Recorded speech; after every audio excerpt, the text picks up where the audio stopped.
ఓం శ్రీ గురుభ్యో నమః. పరుడై ఈశ్వరుడై మహామహిముడై ప్రాదుర్భవస్థాన సంహరణ క్రీడనుడై త్రిశక్తియుతుడై అంతర్గత జ్యోతియై పరమేష్ఠి ప్రముఖామరాధిపులకున్ ప్రాపింపరాకుండు దుస్తర మార్గంబున తేజరిల్లు హరికిన్ తత్వార్థినై మ్రొక్కెదం. ఏ విభు వందనార్చనములు ఏ విభు చింతయు నామకీర్తనంబు ఏ విభు లీలలు అద్భుతంబులు యవ్వని సంశ్రవణంబు సేయ దోషావలి బాసి లోకము శుభాయత వృత్తి చలంగునండ్రు. నేను ఆ విభునాశ్రయించద అఘౌఘ నివర్తను భద్రకీర్తనం. ఏ పరమేశు పాదయుగము ఎప్పుడు కోరి భజించి నేర్పరుల్ లోపలి బుద్ధిలో ఉభయ లోకములందల శక్తి భాసి ఏ తపములేక బ్రహ్మగతి తారు జితశ్రములై చరింతురు. ఆ పరమేశు మృక్యద అఘౌఘ నివర్తను భద్రకీర్తను. తపములు శశి అయిన మరి దానములెన్నియు చేసి అయిన ఏ జపములు శశి అయిన ఫల సంచయమెంవని జర్పకున్న హేయ పదములై దురంత విపజంచిత రీతిగా నొప్పుచుండు అయ్య పరిమితున్ భజించదాఘౌఘ నివర్తను భద్రకీర్తను. తపముల్ చేసిననో మనోనియతినో దానం వ్రత ప్రీతినో జపమంత్రంబులనో శృతి స్మృతులనో సద్భక్తినో ఎట్లు లబ్ధపదొండౌనని బ్రహ్మరుద్రముఖురుల్ భావింతురెంవాని అయ్యప వర్గాధిపుడాత్మమూర్తి సులభుండౌగా కనకెప్పుడు. అణువో కకకడు మహావిభవుడో అచ్ఛిన్నుడో ఛిన్నుడో గుణియో నిర్గణుడో యటంచు విబుధుల్ కుంఠీభవత్తత్వమర్గణులై ఏ విభూ పద పద్మ భజనోత్కర్షంబులం తత్వవీక్షణము చేసదరట్టి పరమున్ సర్వాత్మో సేవించదన్. హరి ఓం శ్రీ గురుభ్యో నమః. మైత్రేయ మహర్షి విదురుడికి రుద్రుడు ప్రాచేతసులకి చెప్పినటువంటి ఉపదేశిస్తూ ఉండేటువంటి శ్రీహరి యొక్క రూపలావణ్య సౌందర్య గుణగణాలను మైత్రేయ మహర్షి విదురుడికి చెప్తూ, ఇంకా ఆయన ఎటువంటి వాడు అంటే చాలా నల్లనైనటువంటి వర్షాకాల మేఘంలా ఉండేటువంటి వాడు ఆయన. తర్వాత ఆ మేఘం ఏ విధంగా అయితే వర్షం కురిపిస్తూ ఉంటుందో అదేవిధంగా సమస్తమైనటువంటి భక్తజనుల కోరికలు ఈడేర్చేటువంటి వాడు శ్రీహరి.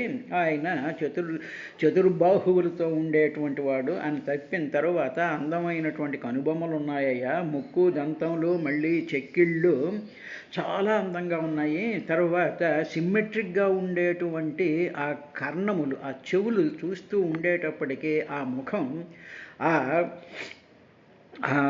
మంచి అందమైనటువంటి కనుబొమ్మలు, ముక్కు, పళ్ళు, కళ్ళు, తర్వాత చెవులతోనూ ఆ ముఖం అంతా కూడా, ఇవన్నీ కూడా ఆ ముఖానికి చాలా శోభను చేకూరుస్తూ ఉన్నాయా అని చెప్పిన తరువాత, సరే ముఖం ఉందండి, ముఖంలో ఏముంది అనేటువంటి విషయాన్ని చెప్తూ, ప్రీతి ప్రహసితాపాంగ అమల కైరుపశోభితం లసత్పంకజ కింజల్కదుకూలముష్ గుండలం. ఆ ముఖం ఎంతో అందంగా ఉంది. ఆ ముఖం ప్రీతి ప్రహసిత అపాంగం. ప్రీతి అంటే ఆ ముఖంలో చాలా ప్రేమ కనిపిస్తూ ఉంటాడు. ఆ ప్రేమను వ్యక్తపరిచేటువంటి సందర్భంలో ఆయన చిరునవ్వు నవ్వుతూ ఉంటాడయ్యా.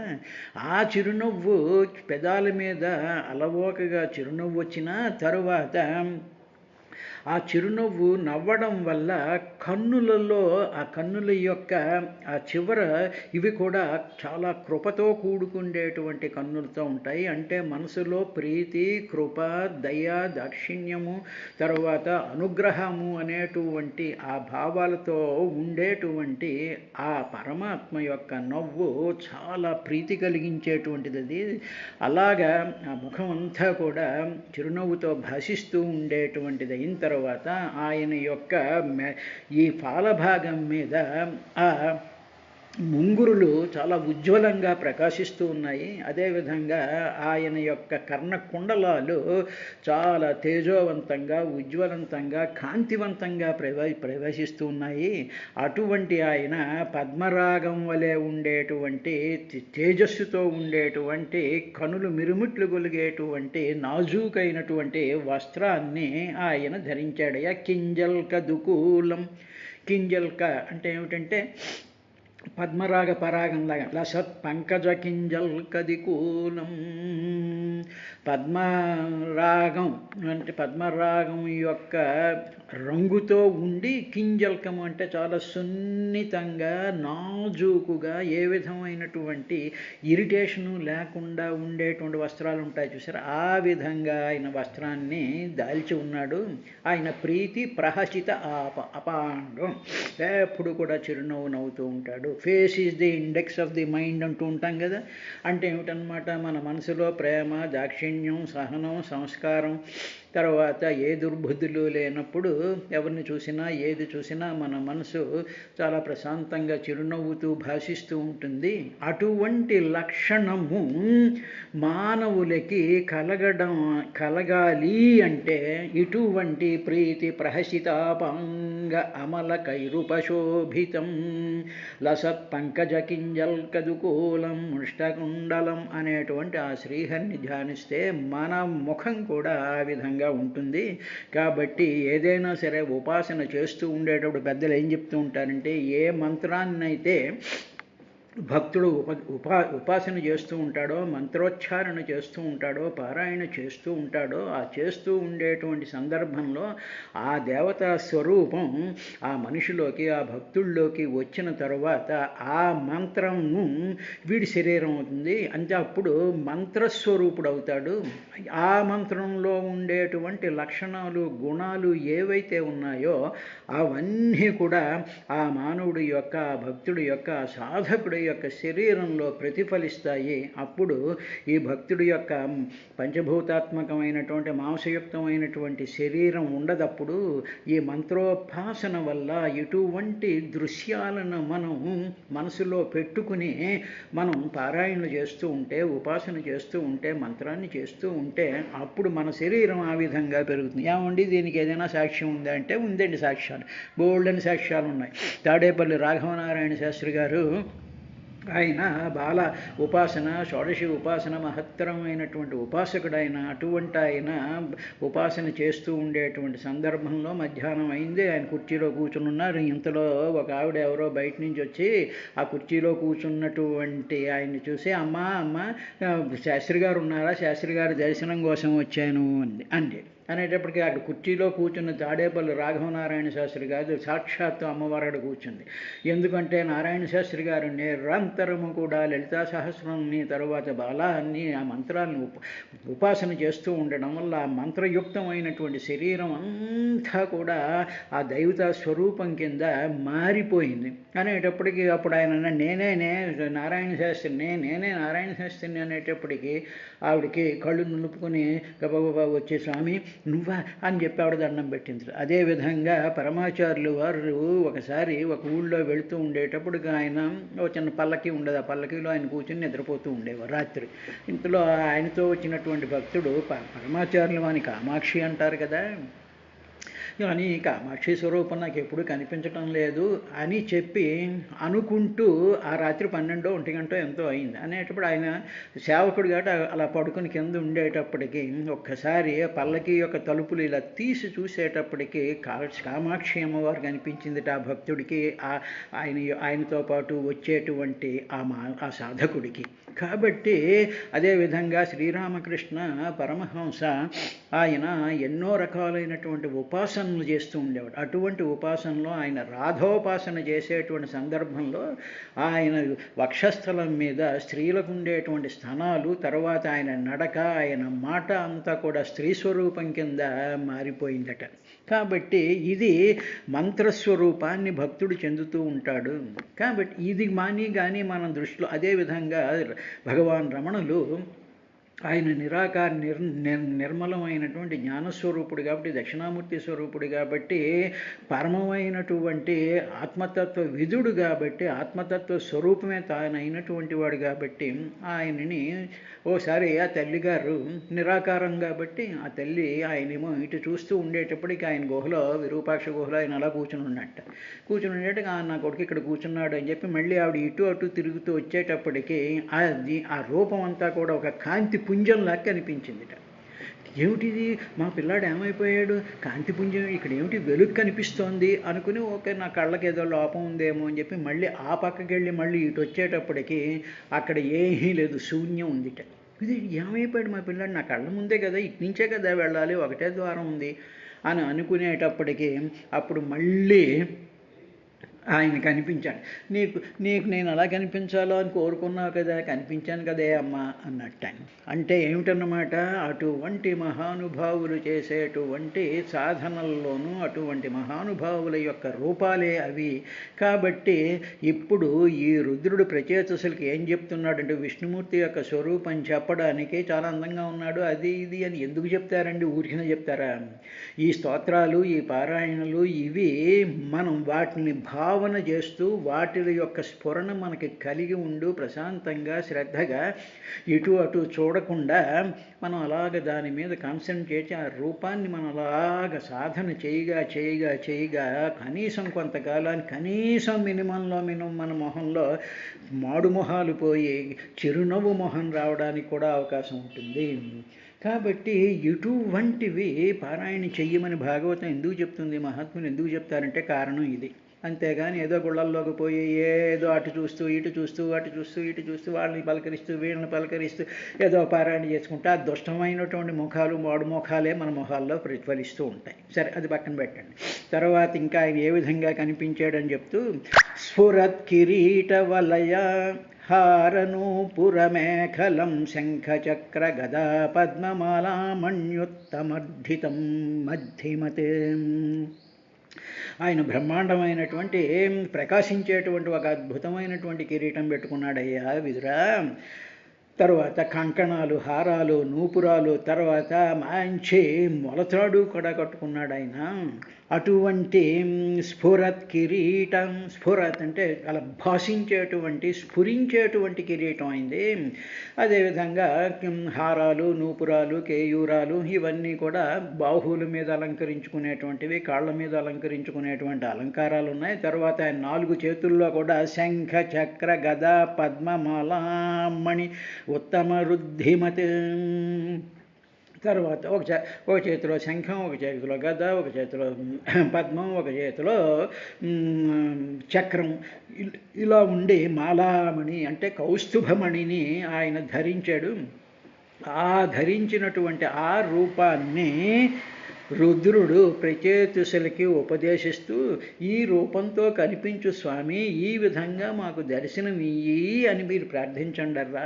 ఆయన నాకు అవి దర్శనం ఇచ్చాడు, నేను అలా ప్రార్థిస్తే మీరు కూడా ఆ విధంగా ప్రార్థించండి, ఆ సుందరమైనటువంటి రూపం కోసం ప్రార్థిస్తే అటువంటి రూపం మన మనసులోను హృదయంలోనూ నిలుస్తుంది అని చెప్పిన తర్వాత ఇంకా ఆయన ఏ విధంగా ఉంటాడనేటువంటి విషయాన్ని చెప్తూ, సింహస్కంధత్విషోభిభ్రం సౌభగగ్రీవ కౌస్తుభం శ్రియానపాయిన్యా క్షిప్త నికషాస్మో రసోల్లసత్.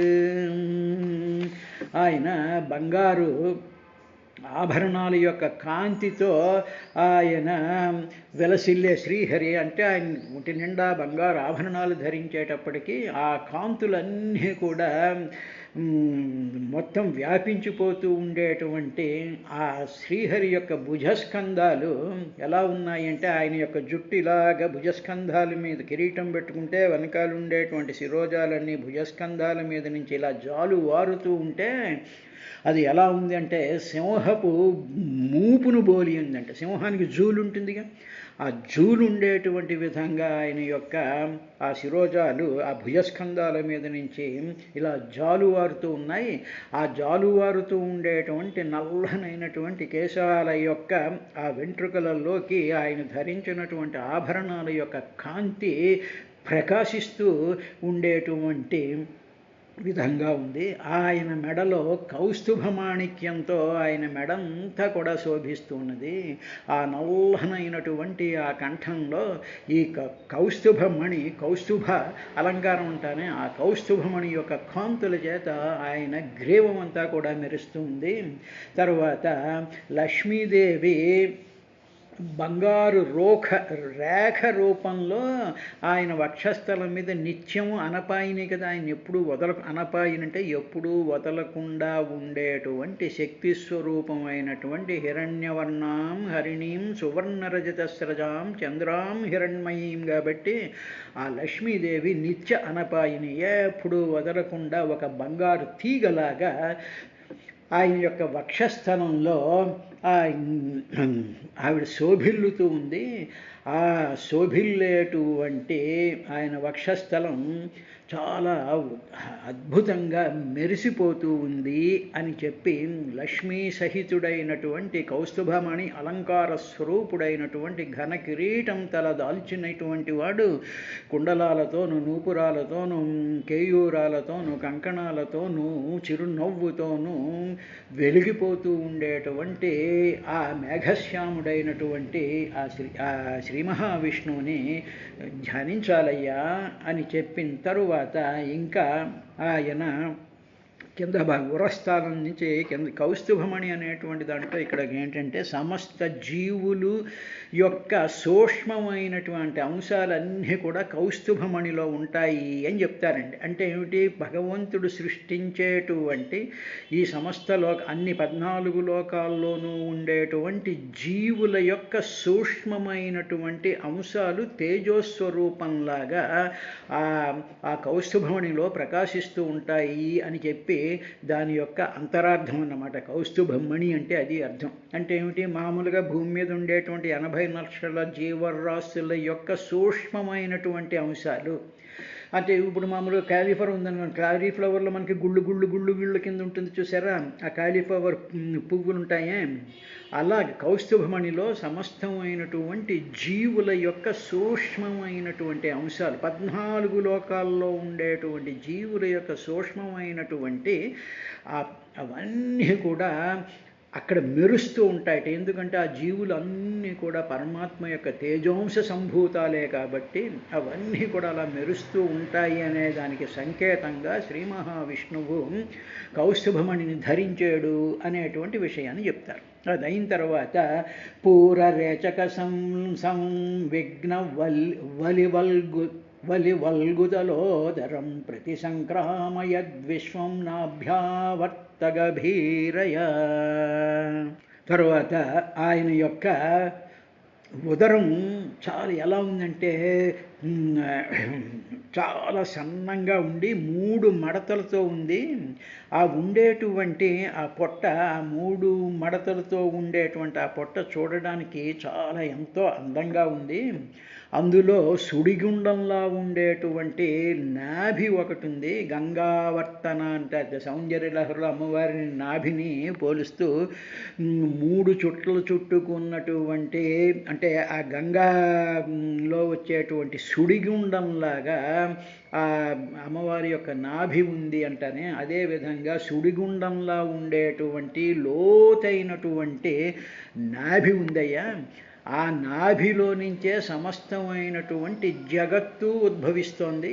మళ్ళీ సమస్తమైనటువంటి జగత్తంతా కూడా మళ్ళీ ఆ నాభిలోకే వెళ్ళిపోతూ ఉండేటువంటి ఆ మహత్తరమైనటువంటి దృశ్యమే ఈ రుద్రుడికి అనుభవంలోకి వచ్చి అది ప్రాచేతసులకి ఆయన ఉపదేశాత్మకంగా ఆ శ్రీ మహావిష్ణువు యొక్క నాభిని కూడా చూపించారు. అంటే ఒక పరి జగములు వెలినిడి ఒక పరి లోపలికి గొనుచు భయము తానై, అంతే కదండి.